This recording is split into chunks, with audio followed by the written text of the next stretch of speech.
21-ний өдөр 207-211 тоод албан бичгээр Монгол Улсын ерөнхийлөгчийн сонгуульд Монгол Ардын нэр дэвшигч Сайн Бүген Ганбаатар Монгол Улсын сонгуулийн тухай хуулийг зөрчиж байгаа тухай иргэд олон нийтийн байгууллага улс төрийн намуудаас гаргасан гомдлыг шалгуулахаар ирүүлсэн.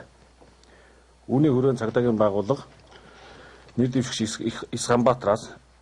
олон нийтийн мэдээллийн цахим сүлжээгээр тавигдсан байгаа гадаадын иргэнээс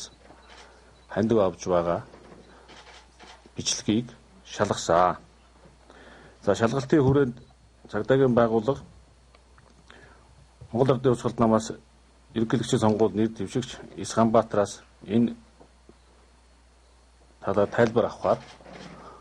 6 дугаар сарын 21-22-ны өдрүүдэд Дундгов аймаг, Өмнө Говь аймаг, Улаанбаатар хот, Хөвсгөл аймагуудад хүсэл тавихад татгалцсан. За цагдаагийн байгууллагаас дээрх гомдлын хүрээнд шалгалтын явцад олон нийтийн сүлжээнд тавигдаад байгаа хандив авч буй бичлэг нь 2017 оны 5 дугаар сарын 23-ны өдөр Ис Ганбаатарын гэрт болсон үйл явдал мөн болох нь мөн түүнчлэн тухайн бичлэг нь ямарваа нэгэн эвлүүлэг, засварлалт, дуу хоолойны өөрчлөлтгүй болох нь тогтоогдсон. Тухайн бичлэгт байж байгаа Ис Ганбаатарын дуу хоолой нь өөрийнх нь дуу хоолой мөн болох нь мөн тогтоогдсон. За энэ тогтоогдсон шалгалтын явцад тогтоогдсон материалыг үндэслээд цагдаагийн байгууллагаас нэр дэвшигч Ис Ганбаатарын